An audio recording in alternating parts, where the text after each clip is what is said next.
स्वागत है दोस्तों अपने YouTube channel IT technical course में। और ये इलेक्ट्रीशियन थ्योरी की क्लास है, फर्स्ट ईयर की क्लास है। और हम लोग जो चैप्टर का नाम है फंडामेंटल ऑफ इलेक्ट्रिसिटी पढ़ रहे थे। और फंडामेंटल ऑफ इलेक्ट्रिसिटी की थ्योरी के क्वेश्चन हो गए थे, यानी थ्योरी के पोर्शन पूरे कंप्लीट करा लिए थे। थ्योरी में चालक, अचालक, अर्धचालक, कंडक्टर क्या है, कंडक्टिंग मटेरियल क्या है, इंसुलेटिंग मटेरियल क्या है, अर्धचालक क्या होता है, किसकी चालकता कितनी होती है, सारी चीजें मैंने हम लोग थ्योरी में कंप्लीट करा लिए थे। यानी यदि देखा जाए तो थ्योरी के हम लोग सारे क्वेश्चन कंप्लीट कर लिए थे। तो आप लोग यदि थ्योरी नहीं पढ़े तो थ्योरी जरूर पढ़िए। कोई भी पेपर को कॉन्सेप्ट क्लियर रहेगा तो आपको ऑब्जेक्टिव के रखने की कोई समस्या नहीं होगी, कोई जरूरत नहीं होगी। यानी यदि आप ये थ्योरी कंप्लीट है, थ्योरी क्वेश्चन कंप्लीट किए हो, मैंने थ्योरी बहुत अच्छे से पढ़ाया है। यदि आप लोग पढ़े होंगे तो आपको मालूम होगा थ्योरी के यदि क्लियर है कॉन्सेप्ट तो आपको ऑब्जेक्टिव करने की जरूरत नहीं होगा। एक बार पढ़ोगे, क्वेश्चन पढ़ोगे, ऑब्जेक्टिव के आंसर जरूर आप कर दोगे। अब अपन इसके पहले 50 ऑब्जेक्टिव के क्वेश्चन भी करा चुके हैं इस चैप्टर से रिलेटेड। यदि आप वो नहीं देखे हो तो देख लेना। और अब इसके आगे और ऑब्जेक्टिव करा देते हैं 40 से 50 ऑब्जेक्टिव, जो आपको और क्लियर हो जाएगा कि इनसे क्वेश्चन कैसे कैसे पूछे जाते हैं और आपसे कैसे क्वेश्चन आते हैं। ये जो क्वेश्चन है कंपटीशन लेवल तक में पूछे जाते हैं। ये ऐसे क्वेश्चन बेसिक इलेक्ट्रिसिटी के अपन आज उठाए हैं क्वेश्चन, और इसी चैप्टर से रिलेटेड है। तो इसी चैप्टर के आगे यदि आपको पढ़ना है तो पढ़ लीजिए। बहुत इंपॉर्टेंट क्वेश्चन है। आपको क्वेश्चन का लेवल देखोगे तो आपको सब बन जाएगा। यदि आप थ्योरी पढ़े हो तो क्वेश्चन रटने की जरूरत नहीं पड़ती, क्योंकि कोई भी पेपर हो, ऑब्जेक्टिव पेपर होते हैं, उससे पहले आपको थ्योरी पढ़ने की आवश्यकता पड़ती है। थ्योरी मैं ऑलरेडी करवा रहा हूँ। आप लोग हर एक चैप्टर की थ्योरी जरूर पढ़िए। थ्योरी पढ़ोगे तभी ऑब्जेक्टिव आप कर पाओगे, अन्यथा ऑब्जेक्टिव छूट जाएगा। अब आइए आज अपन पढ़ते हैं, कम से कम 20 क्वेश्चन देखते हैं। इसमें से क्वेश्चन रहेगा, 4 विकल्प रहेंगे। 4 विकल्प में से जो, जैसा कि मैंने बोला कि इसका उत्तर बी आएगा। बी क्यों आ रहा है वो भी मैंने बता दूंगा, क्योंकि ये लिख के लाया है बी क्यों हो रहा है, इसका ऑप्शन बी क्यों है। तो इससे आपके थ्योरी प्लस ऑब्जेक्टिव सारी चीजें क्लियर हो जाएंगी। तो आप लोग ऐसे क्वेश्चन भी जरूर देखना, नोट्स करना। अब यदि क्वेश्चन नंबर फर्स्ट की देखें, लेवल उसी के आगे है, fundamental of electricity, basic electricity जिसको बोलते हैं, यानी प्रारंभिक विद्युत से रिलेटेड ही क्वेश्चन है। जो आपने थ्योरी पढ़ ली है उसी के क्वेश्चन मैं खुद टाइप करके लाया हूं, आपको पढ़ना पड़ेगा। अब इसमें जैसे दिया गया है, कलर अपन चेंज कर लेते हैं, थोड़ा सा कलर सबसे डिफरेंस ले लेते हैं ताकि सभी में मिले। किसी पदार्थ की सतह से इलेक्ट्रॉनों का विमोचन क्या कहलाता है। कोई भी मैटर है उसमें जो सतह होता है, सरफेस से इलेक्ट्रॉन का विमोचन क्या कहलाता है। ऑप्शन है इलेक्ट्रॉन की बमबारी, ऑप्शन बी है इलेक्ट्रॉनिक उत्सर्जन, ऑप्शन सी है मुक्त इलेक्ट्रॉन का संचलन, ऑप्शन डी है तापमानिक उत्सर्जन। अब इसका right answer B number correct होगा। क्यों होगा कि पदार्थ की सतह, कोई भी पदार्थ है, पदार्थ की सतह से इलेक्ट्रॉनों का विमोचन इलेक्ट्रॉनिक उत्सर्जन विमोचन कहलाता है। यह कैथोड द्वारा उत्सर्जित इलेक्ट्रॉन को दर्शाते हैं। ठीक, क्लियर ये क्वेश्चन। सेकंड नंबर क्वेश्चन देख लो। सेकंड नंबर क्वेश्चन है, इलेक्ट्रॉन के प्रवाह को डैश डैश कहा जाता है। सबको मालूम है इलेक्ट्रॉन के प्रवाह को डैश डैश कहा जाता है। ऑप्शन ए है प्रतिरोध, ऑप्शन बी है आवृत्ति, ऑप्शन सी है वोल्टेज, ऑप्शन डी है धारा। अब सबको मालूम है कि इलेक्ट्रॉन की जो फ्लो होता है एक जगह से दूसरी जगह, उसी को हम धारा कहते हैं। इसका राइट आंसर डी नंबर होगा। जब हम लोग परमाणु संरचना पढ़े थे, परमाणु संरचना नाभिक पढ़े थे, नाभिक बाद कक्षाएं पढ़े थे। ये जो कक्षाएं पढ़े थे हम लोग बोले थे यहाँ पे प्रोटॉन होता है, यहाँ पे प्रोटॉन होता है, नाभिक पे न्यूट्रॉन होता है, और कक्षाओं पे इलेक्ट्रॉन होते हैं। अलग अलग कक्षाओं पे अलग अलग संख्या में इलेक्ट्रॉन पाए जाते हैं। अब इसी इलेक्ट्रॉन के कारण ही हमारी धारा फ्लो होती है।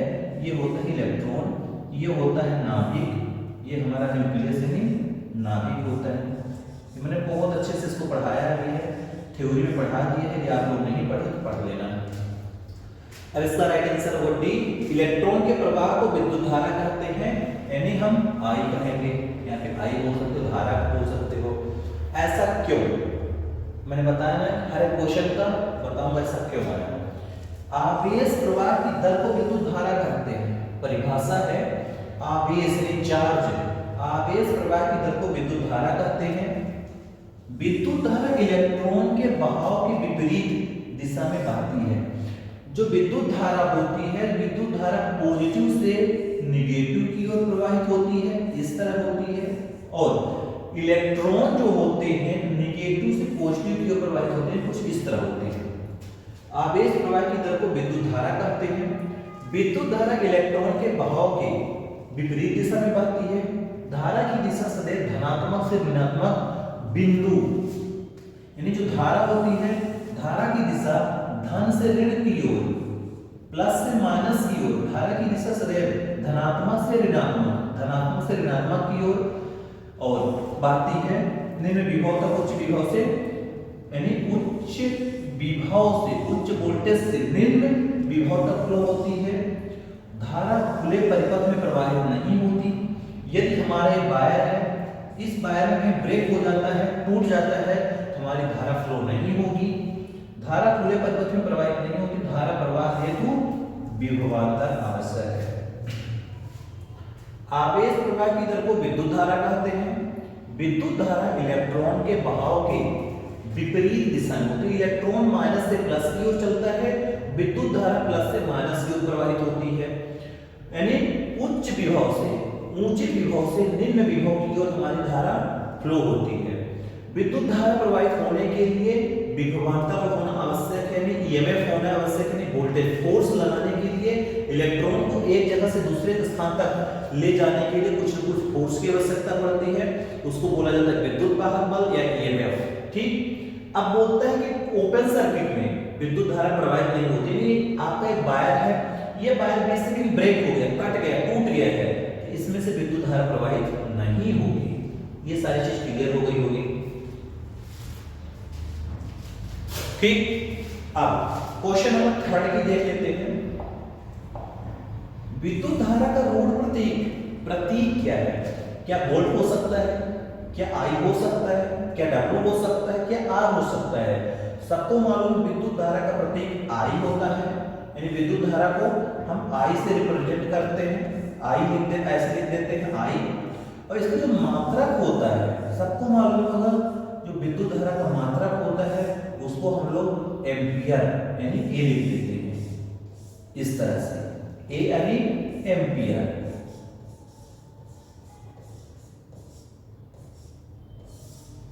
एम्पियर विद्युत धारा का मात्रक एम्पियर होता है, विद्युत धारा का प्रतीक आई होता है। विद्युत धारा का प्रतीक आई और मात्रक एम्पियर होता है। आवेश प्रवाह ही विद्युत धारा के धनात्मक से ऋणात्मक होती है। यानी जो आवेश होता है, चार्ज होता है, चार्ज ही एक जगह से दूसरे जगह फ्लो होता है, उसको हम लोग विद्युत धारा कहते हैं। विद्युत धारा का मात्रक एम्पियर लिख लेना, प्रतीक आई लिख लेना, और विद्युत धारा का जो आवेश प्रवाह की दर को ही विद्युत धारा कहते हैं। विद्युत धारा पॉजिटिव से निगेटिव की ओर चलती है, प्लस से माइनस की ओर प्रवाहित होती है हमारी विद्युत धारा। ठीक, क्वेश्चन नंबर 4 की बात कर लेते हैं। चौथा नंबर क्वेश्चन है, 1 एम्पियर विद्युत धारा को किसके प्रवाह के रूप में परिभाषित किया जाता है? 1 एम्पियर विद्युत धारा को किसके प्रवाह के रूप में परिभाषित किया जाता है?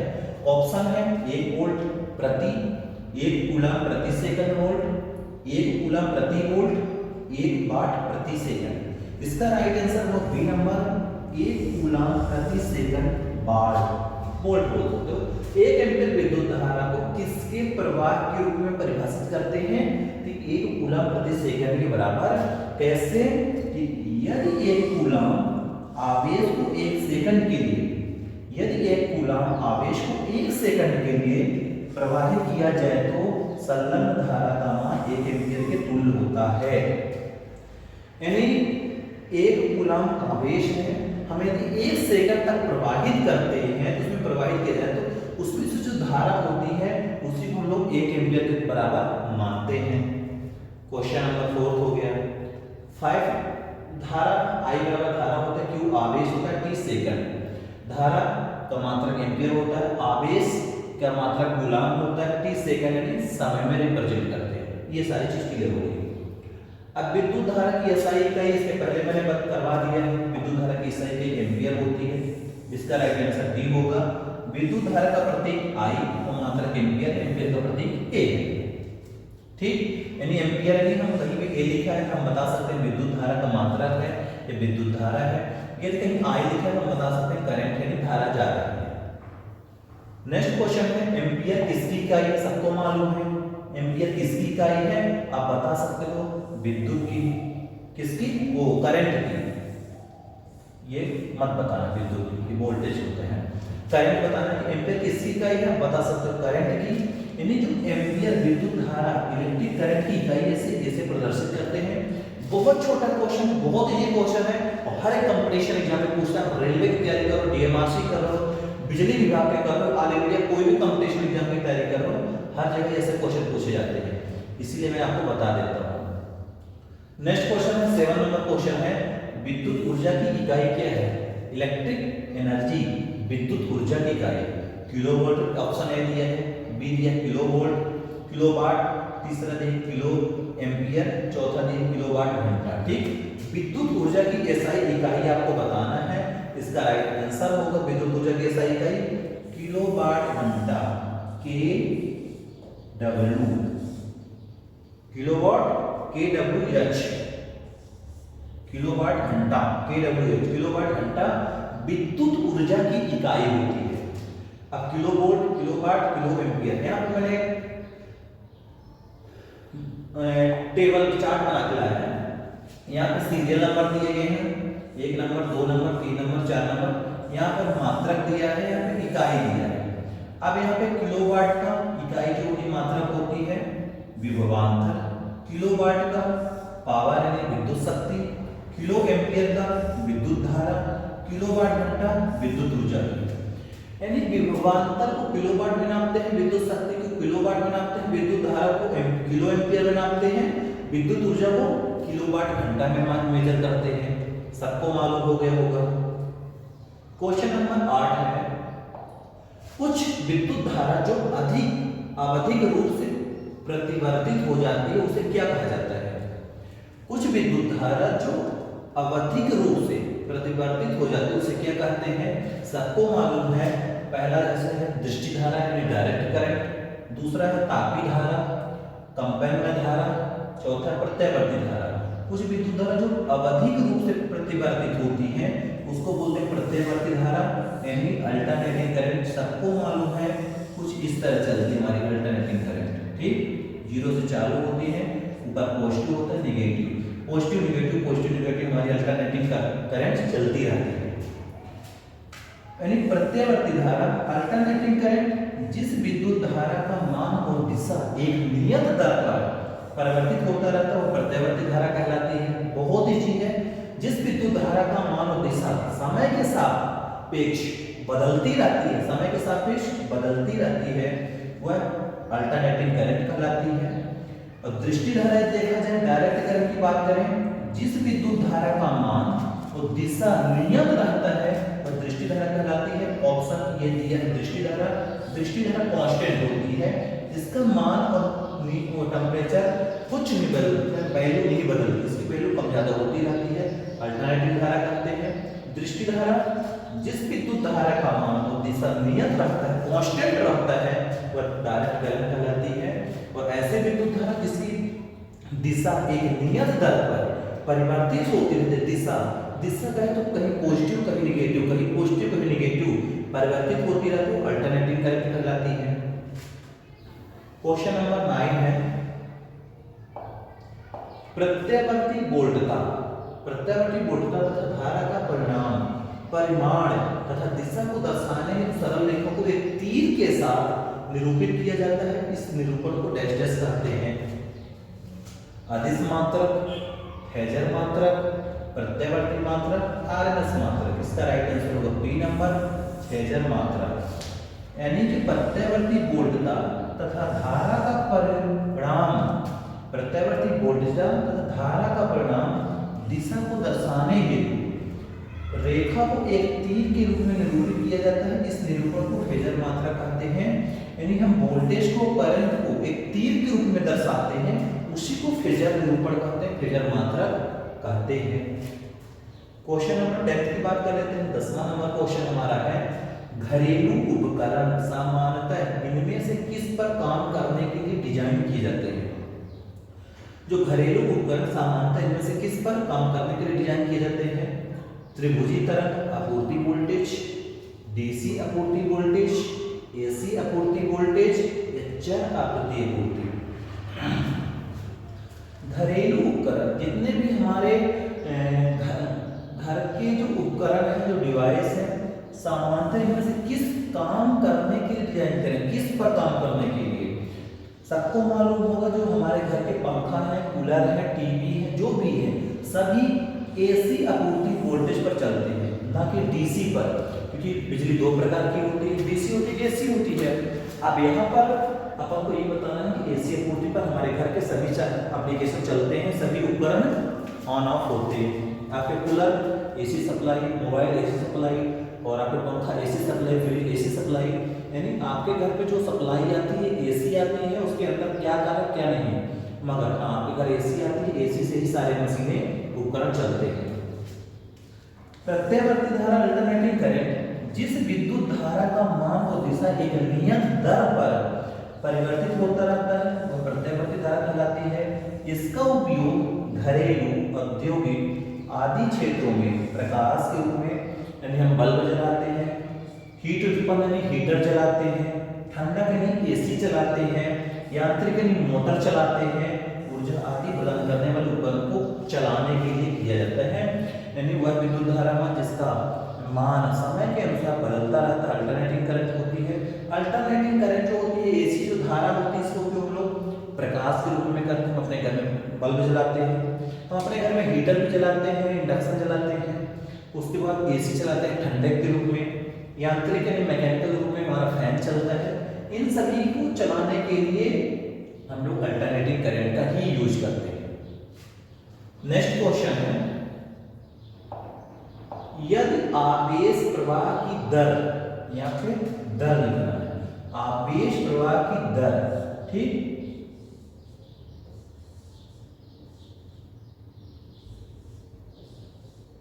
आवेश प्रवाह की दर समय के साथ बदलती है तो किसी भी समय पर धारा किसके द्वारा निर्धारित रहती है।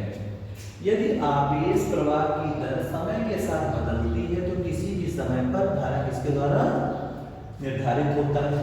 यहाँ पे I बराबर डी क्यू बटे डी टी लिखा है, I बराबर क्यू बटे टी लिखा है, I बराबर वी बटे आर लिखा है, I बराबर डी डी वी बटे डी टी लिखा है।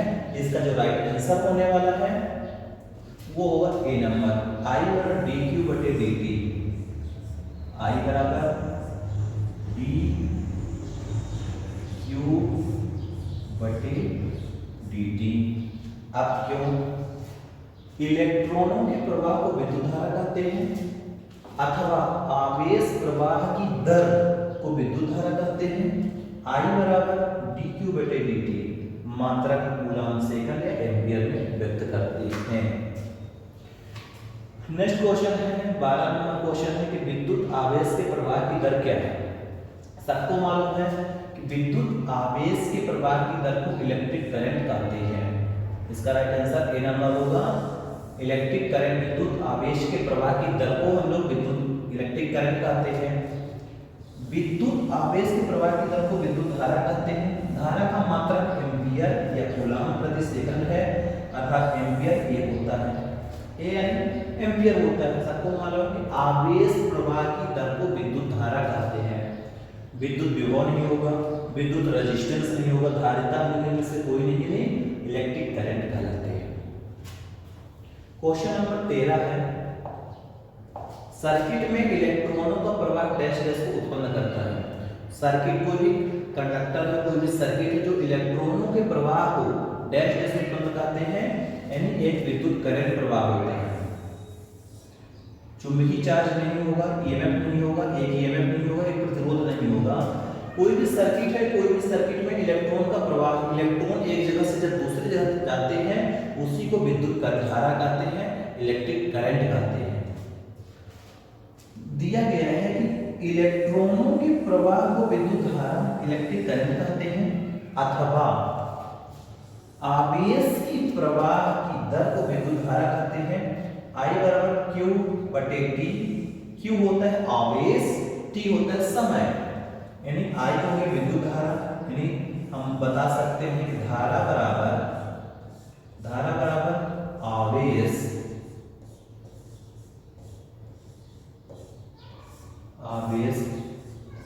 बटे समय। ठीक, I बराबर धारा, आवेश को हम लोग Q से व्यक्त करते हैं, धारा है वो समय को T से, यानी I बराबर Q बटे T। I बटे Q बटे T विद्युत धारा का मात्रक एम्पियर और कूलम प्रति सेकंड व्यक्त करते हैं। बहुत सारा है, जो स्टूडेंट थ्योरी पढ़ा है उसके लिए जीरो लेवल है। नेक्स्ट क्वेश्चन है परिपथ में सर्किट में इलेक्ट्रॉन को धकेलने वाले दाब को क्या कहते हैं। मैंने बताया था कि इलेक्ट्रॉन को एक जगह से दूसरी जगह ले जाने के लिए कोई भी आवश्यकता पड़ती है, वो क्या कहते हैं आगे देख लो। तापमान दिया है, आवृत्ति दिया है, प्रतिरोध दिया है, वोल्टेज दिया है। इसका राइट आंसर डी नंबर होगा वोल्टेज। क्या होगा? वोल्टेज। क्यों? क्योंकि मैंने बताया था इलेक्ट्रॉन को एक जगह से दूसरे जगह ले जाने के लिए हमें कुछ न कुछ फोर्स की आवश्यकता पड़ती है, उसको हम बोलते हैं विद्युत वाहक बल या ईएमएफ। यानी वोल्टेज ही एक जगह से दूसरे जगह इलेक्ट्रॉन को धक्का मार के ले जाता है। और क्वेश्चन भी यही पूछा है, सर्किट परिपथ में इलेक्ट्रॉन को धकेलने के लिए धक्का देने के लिए किसकी आवश्यकता पड़ती है? वोल्ट की, वोल्टेज की। परिपथ देख लो यहाँ पे क्या है उत्तर। परिपथ सर्किट में इलेक्ट्रॉन को धकेलने वाला दाब को वोल्टेज कहा जाता है। किसी भी परिपथ में धारा प्रचालन हेतु कोई भी सर्किट है, कोई भी परिपथ, कोई भी सर्किट में धारा चलाने हेतु प्रवाहित हेतु विभवांतर आवश्यक है। यानी किसी भी सर्किट में किसी भी वायर में इलेक्ट्रॉन को एक जगह से दूसरे जगह ले जाने के लिए हमें वोल्टेज की आवश्यकता पड़ती है। यदि किसी परिपथ में दो बिंदुओं के मध्य कोई भी सर्किट है, किसी परिपथ में दो बिंदुओं के मध्य विभव समान है तो धारा प्रचालन संभव नहीं है। कहीं न कहीं विभव को कम ज्यादा होना पड़ेगा। वोल्टेज समान है, विभव समान है, विद्युत धारा हम चला ही नहीं पाएंगे, इलेक्ट्रॉन एक जगह से दूसरे जगह जाएगा ही नहीं। इसी कारण कुछ बैलेंस परिपथ में विभव समान होने के कारण मध्य ब्रांच में धारा प्रवाह नहीं होती, अतः परिपथ में इलेक्ट्रॉन को धकेलने वाले दबाव को वोल्टेज विभव कहते हैं, जिसका मात्रक वोल्ट होता है। यानी वोल्टेज यानी विभवांतर की जो इकाई होती है वोल्ट होती है। विभवांतर वोल्टेज के कारण ही हमारा करंट फ्लो होता है, इलेक्ट्रॉन फ्लो होता है जगह से दूसरी जगह तक। नेक्स्ट क्वेश्चन है 15 नंबर। डैश डैश एक स्थिर विद्युत फील्ड के विरुद्ध एक इकाई चार्ज को दो बिंदुओं के बीच स्थानांतरित करने पर किए जाने वाला कार्य। पहला है वोल्टेज, दूसरा है करंट, तीसरा है पावर, चौथा है रेजिस्टेंस, पांचवा है रिएक्टेंस। डैश डैश एक स्थिर विद्युत फील्ड के विरुद्ध एक इकाई चार्ज को दो बिंदुओं के बीच स्थानांतरित करने पर किए जाने वाले कार्य। यानी हमारे पास कुछ न कुछ इकाई चार्ज है, उस चार्ज को एक जगह से दूसरे जगह ले जाने के लिए हमें वोल्टेज की आवश्यकता पड़ती है। मैंने बता भी चुका हूं, क्वेश्चन घुमा दिया बस हो गया। यानी विभव वोल्टेज इकाई आवेश को अनंत से किसी विद्युत क्षेत्र में लाने में किया गया कार्य विभव कहलाता है। ठीक, किसी चालक में से विद्युत धारा प्रवाह का मान शून्य होने पर विभवांतर का मान भी शून्य होता है, जबकि विद्युत वाहक बल का मान शून्य होना आवश्यक नहीं है। मैंने बताया था विभव क्या होता है, पोटेंशियल क्या होता है। विभव की इकाई आवेश को एक यूनिट चार्ज को अनंत से किसी बिंदु तक लाने में किया गया कार्य विभव वोल्टेज कहते हैं। वोल्टेज के कारण ही हम लोग इलेक्ट्रॉन को एक जगह से दूसरी जगह ले जाते हैं, क्योंकि जो वोल्टेज होता है फोर्स लगाता है इलेक्ट्रॉन को एक जगह से दूसरी जगह ले जाने के लिए। ठीक, अगला क्वेश्चन है 16 नंबर। एक वोल्ट डैश डैश के बराबर होता है। पहला है 1 कूलम प्रति जूल, दूसरा है एक कूलाम को गतिमान करने में किया गया कार्य। तीसरा है एक जूल कूलाम। चौथा है एक जूल। अब यहाँ पे इसका राइट आंसर तो होगा एक जूल कूलाम। अब क्यों हो रहा है कि एक वोल्ट एक जूल प्रति कूलाम होता है। एक वोल्ट एक जूल प्रति कूलाम होता है। अर्थात जब एक ओम प्रतिरोध में से 1 एम्पीयर धारा प्रवाहित करने पर उसके सिरों पर पैदा होने वाला विभवांतर 1 वोल्ट कहलाता है।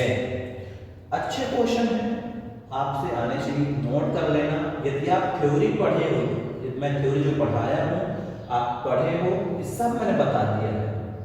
क्वेश्चन है 17 नंबर, वोल्टेज की इकाई इनमें से कौन सी है? वोल्ट, ओम, प्रतिरोध, एम्पीयर। सबको मालूम है वोल्टेज की इकाई वोल्ट होती है। विद्युत विभव को मापने की क्या है? सही, वोल्ट होती है। बहुत सारा क्वेश्चन है। क्वेश्चन 18 नंबर है, आदर्श रूप में नियतांक वोल्टता स्रोत में होना चाहिए। अनंत प्रतिरोध, शून्य प्रतिरोध, अनंत धारिता, इनमें से कोई नहीं। इसका राइट आंसर होगा शून्य। यानी जो आदर्श रूप में नियतांक वोल्टेज स्रोत में रेजिस्टेंस की वैल्यू शून्य होना चाहिए, यानी जो प्रतिरोध होता है प्रतिरोध का मान शून्य होना चाहिए। आदर्श रूप से नियतांक वोल्टता स्रोत शून्य प्रतिरोधी होता है, जबकि नियतांक धारा स्रोत का प्रतिरोध अनंत होता है। अगला क्वेश्चन है 19वां नंबर, विद्युत सामग्री के उस गुण को क्या कहते हैं जिसके कारण उसमें से धारा करंट प्रवाहित होती है? पहला है अग्रहिता, दूसरा है चालकता, अग्रहिता, चालकता, प्रेरकत्व, प्रतिरोध। इसका जो राइट आंसर होगा बी नंबर होगा चालकता। ऐसा क्यों? क्योंकि चालकता पदार्थ का स्वाभाविक गुण है जो विद्युत धारा प्रवाह सुगमता प्रदान करता है, चालक कहलाता है। इसका प्रतीक जी मात्रा गुण है, सीमेंस एमएन होता है। चालक यानी कंडक्टिविटी, चालकता का मतलब ये होता है कि करंट इलेक्ट्रॉन को एक जगह से दूसरी जगह जाने के लिए हेल्प करता है, सहायता करता है। चालकता का जो प्रतीक होता है जी होता है, मात्रक मोह या सीमेन होता है।